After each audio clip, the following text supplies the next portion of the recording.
A SUSEP lançou um ranking de reclamações das seguradoras na plataforma dela. Parabéns para a SUSEP, muito legal isso, ajuda bastante, né, separar o joio do trigo.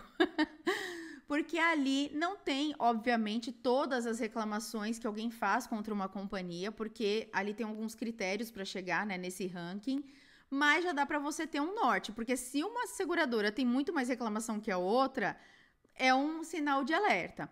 Qual foi o critério da SUSEP para estabelecer esse ranking?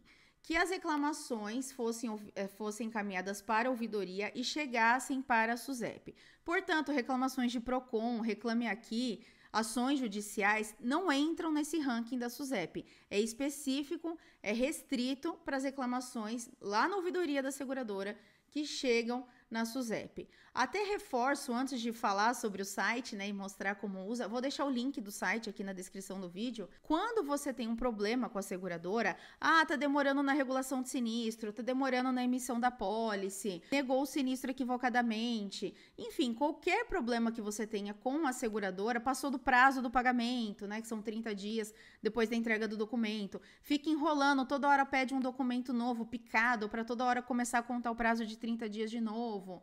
Qualquer coisa que você discorde ali da seguradora, tanto o corretor quanto o próprio segurado, você pode fazer uma reclamação na ouvidoria da seguradora. O que é ouvidoria? Algumas empresas são obrigadas a ter ouvidoria de acordo com a lei. Companhia aérea, por exemplo, é obrigada a ter ouvidoria.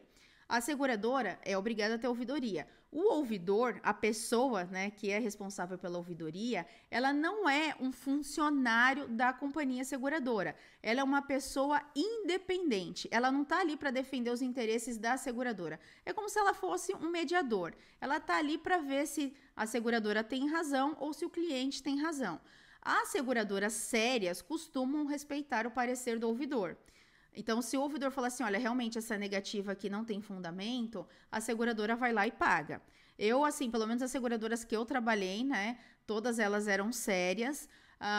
Teve uma que eu nem sei quem que era o ouvidor dessa seguradora, para falar a verdade.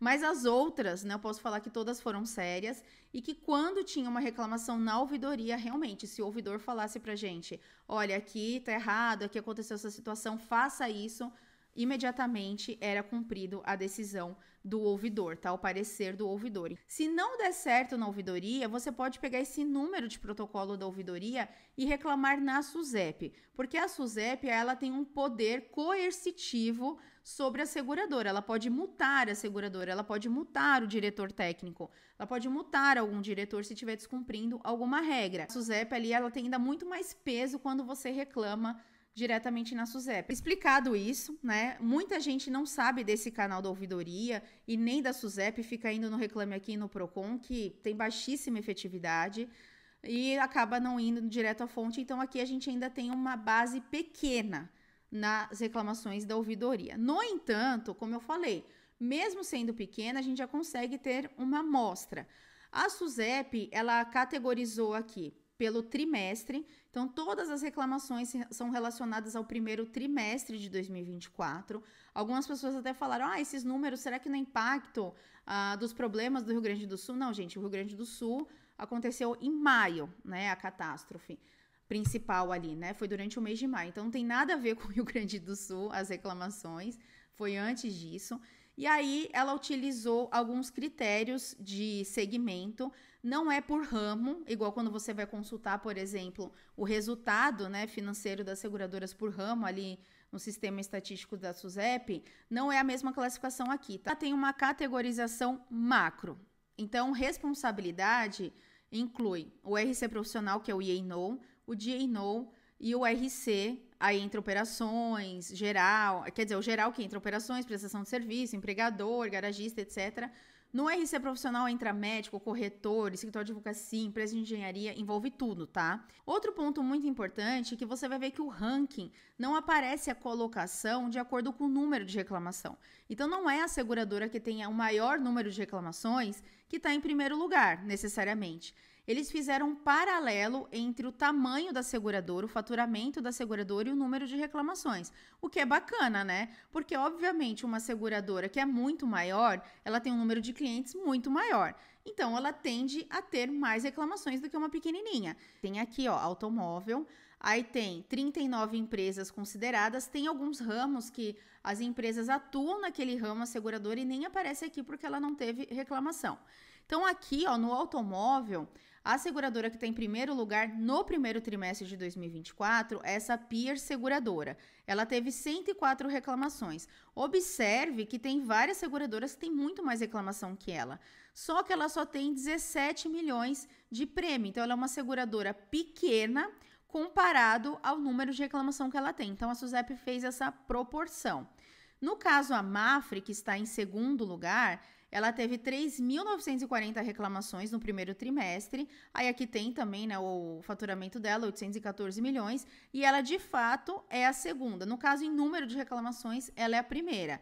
Então, a gente vê aqui que ela tem um número muito superior às demais. No caso da Porto, por exemplo, fatura 2,4 bi e teve 369 reclamações. 10% das reclamações que a Mafre teve. Então, a gente pode concluir, sim, que a Mafre tem um atendimento ruim. Aí, aqui tem o detalhamento do tipo de reclamação. Então, no tempo, aí aqui tem os principais motivos. Ó, o maior de todos é o processo de regulação de sinistro, ou seja, demorou demais o processo de regulação de sinistro. Aí demorou o pagamento da indenização, liberação de reparos e tal. Essa parte de fornecimento de peça e liberação de reparos pode até ser uma situação que foge um pouco do controle da seguradora, porque pode ser que não tenha peça disponível, né, daquela montadora. Então, isso acontece.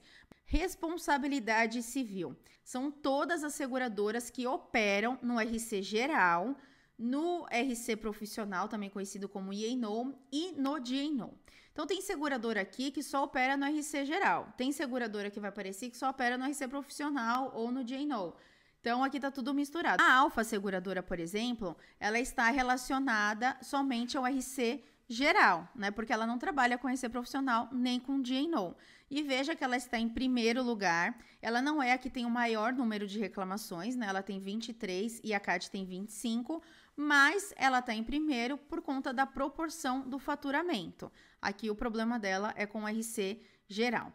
Nas outras seguradoras, quando a gente vai fazer uma análise, a gente não consegue saber se assim, mas essa reclamação é decorrente do RC médico, é decorrente do D&O, porque muitas delas trabalham em vários desses segmentos. Então não dá para, o RC médico dessa, tava tudo preocupada, eu vendo o RC médico dessa seguradora, será que é um problema? Não sei, pode ser que ela está tendo um problema pontual no RC geral, né? Ou no D&O, não sabemos.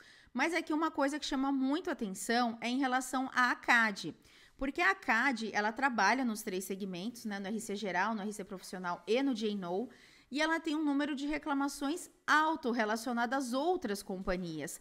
Porque a ACAD, tudo bem, ela é líder, né, no RC profissional, mas ela não é líder no RC geral nem no D&O, então assim, ela não é a maior companhia aqui que está na escala do RC, né, em termos de faturamento, para ter uma exposição maior e ter mais reclamações, e, no entanto, ela destoa muito das demais. Se a gente comparar, por exemplo, com a Chubb, que é uma seguradora maior que a CAD, né, aqui nos parâmetros que eles usaram, 104, a CAD foi 102 milhões e a Chubb 170 milhões.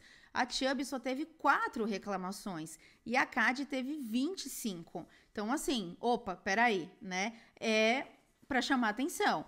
Agora, essas outras seguradoras aqui, ó, que tem 1, que tem 2 e tal, não dá para ter nenhuma base sobre isso, que pode ter sido um sinistro pontual, 2 sinistros, enfim. Outras 2 seguradoras aqui, um número alto, a Unimed, porque a Unimed ela tem 8 reclamações. Veja que o faturamento dela aqui 17 milhões, ou seja, 10% do tamanho da Chubb. A Unimed aqui ela é mais significativa no RC médico, na RC dentista, no RC profissional para profissionais da área da saúde. Então, assim, ela tem um universo de possibilidade de reclamações bem menor do que a CAD, do que a Chubb, do que a Fairfax, a Fator, a Sompo, a Zurich, enfim, a Allianz, e ainda assim ela teve 8 reclamações no primeiro trimestre. Eu também acho que é uma red flag a ser considerável em relação à Unimed. E para concluir esse vídeo, o que eu percebi, né, desse ranking da SUSEP é que na parte de responsabilidade tem muita sinergia o resultado que foi divulgado pela SUSEP com o que eu ouço de feedback dos alunos do Venda Seguro.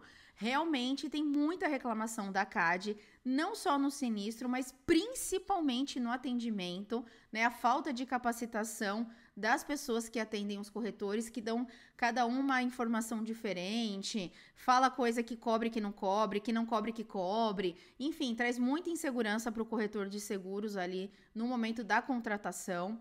Tem também alguns problemas de sinistro, né, que eu já recebi feedback, mas com relação a sinistro, o feedback mais negativo que eu recebo é relacionado à Berkley. E quando o cliente dá sinistro, a Berkley também tem o problema, pelo menos muitos alunos dão esse feedback, especialmente no RC profissional, que ela não renova. Não importa se o cliente pagou 10 anos de prêmio, sei lá, pagou 2 mil 10 anos, então pagou 20 mil para a Berkley. Teve um sinistro de 5 mil reais, ela não renova. Ou então registrou uma expectativa, nem pagou nada, ela não renova. E isso gera problema para o corretor, porque né, é uma situação delicada e aí tem dificuldade de fazer essa renovação contra a companhia, especialmente contadores, né, e escritório de contabilidade que é mais restrita a aceitação. E aí deixa o corretor em maus lençóis. E o cliente não pode ter essa percepção de que o seguro é para não usar, que se ele registrar uma expectativa ou tiver um sinistro, a seguradora já não quer mais ele. Então, essa seguradora está no ramo errado, né? O seguro é para ser usado. Obviamente que se o cliente teve 5 sinistros numa vigência, né, e valores altos, não é um cliente que está fazendo uma gestão adequada e é normal a seguradora não querer renovar. Agora, uma expectativa, um sinistro, faz parte do jogo. Isso não é comum acontecer com outras seguradoras, pelo menos eu não tenho ouvido esse feedback. E para você, fez sentido essas reclamações? A Mafre realmente é ruim no automóvel? Essas seguradoras no RC, né, a maioria das pessoas aqui que me acompanham trabalham com RC. Você acha que alguma companhia que não teve tanta reclamação deveria ter recebido mais? Será que o pessoal não está sabendo sobre a ouvidoria? Comenta aqui nesse vídeo qual é a sua percepção sobre a seguradora.